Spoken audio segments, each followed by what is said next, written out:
This is somdnews.com. Talking dated Wednesday, January 2nd, 2013. Talks about this solar farm, solar panels in Hughesville that covers a lot of land, 33 acres of the 47 acres area where a tobacco farm, historic tobacco farm. Some things they point out of here that they're American made, right there, panels. So they didn't go to China to get the panels. And that produces 55 megawatts of power. Pause if you want to read it. A lot of good information in here about how the solar panels are going to help out with our power issues in the growing community. And that's the point of contact. If you have any questions.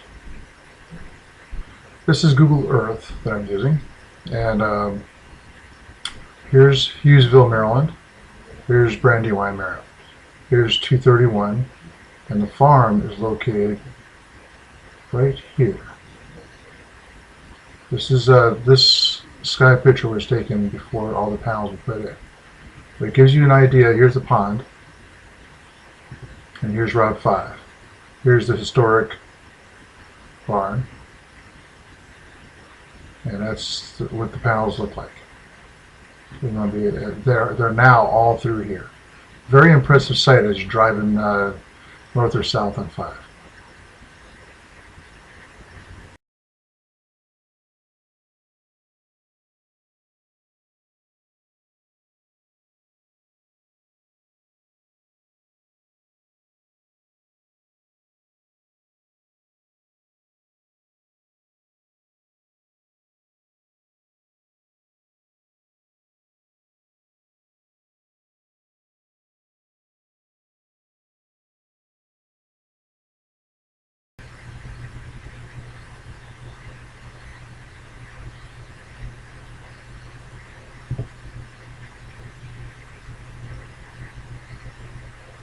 Okay, this is a basic list of how a solar panel works and what parts are actually needed. And most portable devices have all this built into it. I have one of those I'll be showing later on. This is a video that shows the sun coming in, and it shows the panels. It's the same as collecting. That's a long way of saying it is collecting the power, sending it over to the converters. This kicks out AC and DC voltage, and that's your battery backup.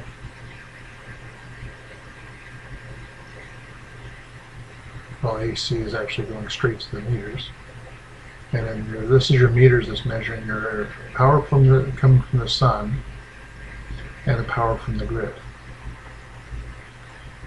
And the grid is what the public is supplied by the counties and cities and so on, where you're paying your electric bill on.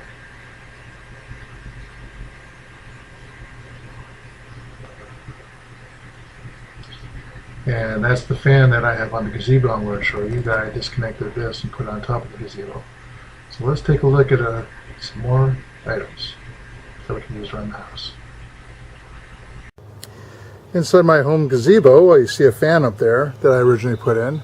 And if you look on top, there is a solar panel. Little did I know that that is not waterproof, so it doesn't work. So you have to be careful that the solar panel, whatever you're getting, is actually waterproof.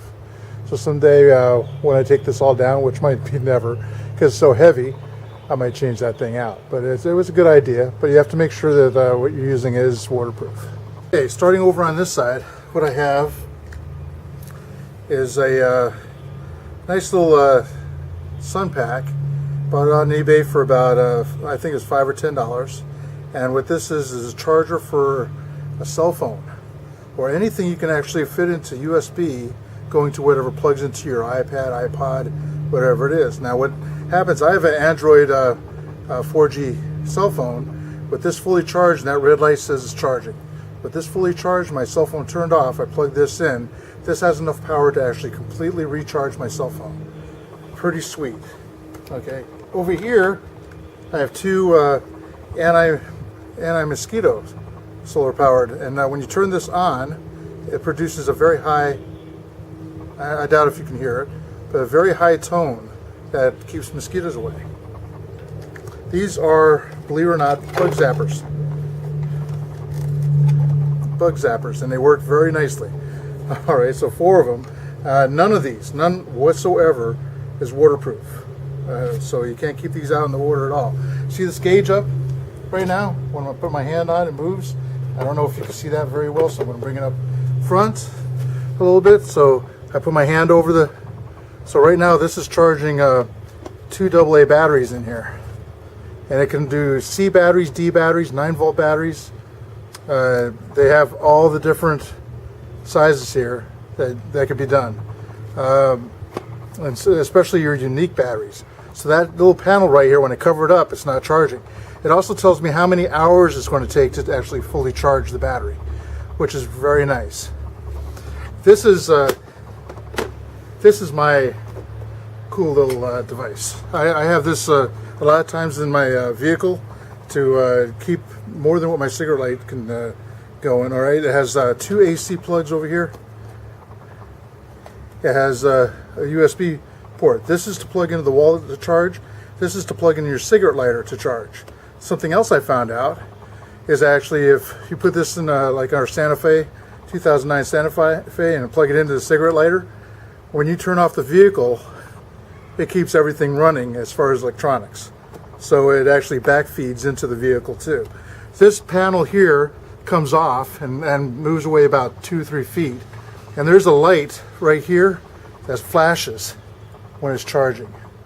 So I could charge a lot of stuff, including 2 big lights on the sides to turn on in case power goes out. So a very nice little device. Lost one of these when lifted out in the rain, and they run about $100 a piece. This guy was $15. I got all 4 of these for $20, so $5 a piece off of eBay. So some really nice things, ideas to use around the house, and I want to expand it because you probably get a floor fan for outside when you're camping that's solar powered. Yeah, different things. Right now I could plug in a fan to this. I can plug a laptop to this. My cell phone. A lot of things to charge on this guy right here. That's really nice. Probably the most useful things. Hope you liked the video, learned something from it. Solar power is the way to go.